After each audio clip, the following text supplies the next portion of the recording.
Assalamualaikum warahmatullahi wabarakatuh. Pada hari ini, saya, Muhammad Hanif bin Zakri, akan membentangkan mengenai kurikulum bersepadu sekolah rendah ataupun lebih dikenali sebagai KBSR, yakni melalui aspek pengurusan bilik darjah. Sebelum saya menerangkan dengan lebih lanjut apa itu aspek pengurusan bilik darjah, izinkan saya untuk menerangkan kepada anda semua apa itu kurikulum bersepadu sekolah rendah ataupun lebih dikenali sebagai KBSR. Untuk pengetahuan semua, pelaksanaan KBSR ini adalah susulan daripada perubahan yang telah dilakukan oleh Laporan Jawatankuasa Kabinet mengenai pelaksanaan dasar pelajaran yang telah dilakukan pada tahun 1979. Melalui kajian yang telah dilakukan oleh Jawatankuasa Kabinet ini, mereka mendapati bahawa terdapat beberapa kelemahan yang perlu diatasi di dalam KLSR ataupun lebih dikenali sebagai kurikulum lama sekolah rendah. Kesannya, kurikulum baru sekolah rendah telah diperkenalkan untuk menggantikan kurikulum lama sekolah rendah dan nama tersebut telah ditukarkan kepada kurikulum bersepadu sekolah rendah ataupun kini dikenali sebagai KBSR dan telah dilancarkan sepenuhnya pada tahun 1983. Berikut adalah antara kelemahan KLSR ataupun kurikulum lama sekolah rendah yang telah dinyatakan dalam laporan Berjawatankuasa Kabinet mengenai pelaksanaan dasar pelajaran pada tahun 1979. Antara kelemahan KLSR yang telah dinyatakan dalam laporan Jawatankuasa Kabinet tersebut adalah: yang pertama, isi kandungan sukatan pelajaran yang berulang dan tidak mempunyai kaitan antara satu sama lain. Yang kedua, sukatan pelajaran yang banyak telah membosankan para pelajar sehingga menyebabkan mereka hilang fokus semasa berada di dalam kelas. Yang ketiga, guru-guru dan murid-murid perlu menghabiskan sukatan pelajaran sebelum peperiksaan sehingga menyebabkan para pelajar tidak dapat memahami suatu topik itu secara menyeluruh. Selain daripada itu, semasa mengajar di dalam kelas, guru-guru hanya menggunakan buku teks tanpa sebarang alat bantu pelajaran yang lain, menyebabkan proses pembelajaran dalam kelas tersebut menjadi kurang efektif. Kelemahan KLSR yang terakhir adalah disebabkan oleh aktiviti kokurikulum dan kurikulum formal bilik darjah yang telah dijalankan secara berasingan, menyebabkan para pelajar tidak dapat fokus kepada aktiviti-aktiviti tersebut. Seterusnya, kita akan pergi kepada objektif mengapa terbentuknya KBSR ataupun kurikulum bersepadu sekolah rendah ini. Terdapat 3 objektif utama pembentukan KBSR ini. Yang pertamanya adalah agar murid-murid dapat menguasai dan menghargai bahasa Melayu sebagai bahasa kebangsaan.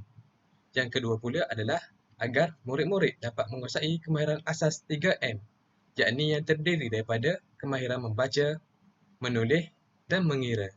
Dan yang terakhir sekali adalah agar individu-individu dapat berkembang secara menyeluruh meliputi aspek jasmani, emosi, rohani, intelek dan sosial ataupun lebih dikenali sebagai aspek jeris. Seterusnya, kita akan pergi kepada bidang-bidang asas yang terdapat dalam KBSR. Untuk pengetahuan semua, terdapat 3 bidang utama yang terdapat di dalam KBSR ini. Yang pertamanya adalah bidang komunikasi. Yang kedua adalah bidang kemanusiaan dengan persekitaran. Dan yang terakhir adalah bidang perkembangan diri individu.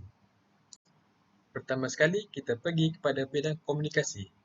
Bidang komunikasi ini terdiri daripada komponen kemahiran asas seperti mata pelajaran Bahasa Melayu, Cina, Tamil, Inggeris dan Matematik.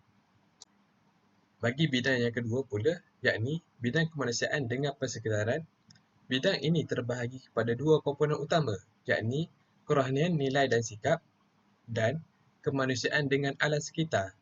Dan komponen ini diwakili oleh mata pelajaran seperti pendidikan Islam dan pendidikan moral. Bagi bidang yang terakhir, yakni bidang perkembangan diri individu, bidang ini terdiri daripada komponen kesenian dan rekreasi yang mengandungi mata pelajaran seperti muzik, pendidikan seni dan pendidikan jasmani. Itu saja untuk pengenalan kita kepada KBSR. Sekarang, kita akan pergi kepada topik aspek pengurusan bilik darjah KBSR. Mesti anda semua tertanya-tanya apa itu bilik darjah KBSR. Untuk pengetahuan semua, bilik darjah KBSR ini telah diperkenalkan di Malaysia pada tahun 1982 di beberapa buah sekolah rendah sebagai percubaan. Tambahan pula, pada tahun 1988, Bilik Belajar KBSM ataupun Kurikulum Bersepadu Sekolah Menengah telah diperkenalkan. Hal ini adalah bagi membantu pelajar dari sekolah rendah tadi untuk meneruskan pengajian ke sekolah menengah. Selain daripada itu, program KBSR ini sangat menekankan aktiviti pembelajaran secara berkumpulan dan sangat menitik beratkan interaksi antara guru dengan pelajar dan interaksi antara pelajar dengan pelajar. Dari segi strategi pengajaran pula, pendekatan yang digunakan adalah lebih berpusatkan pelajar dan pelibatan mereka secara aktif dalam proses pengajaran dan pembelajaran amat digalakkan sekali. Dan yang terakhir sekali, suasana pembelajaran bagi bilik belajar KBSR adalah jauh lebih menarik daripada suasana pembelajaran bilik belajar KLSR sekaligus dapat merangsang proses pengajaran dan pembelajaran para pelajar dalam kelas tersebut. Dan yang terakhir sekali, kita akan pergi kepada ciri-ciri bilik belajar KBSR. Berikut adalah antara ciri-ciri bilik belajar KBSR. Yang pertama sekali, kerusi dan meja para pelajar akan disusun secara berkumpulan.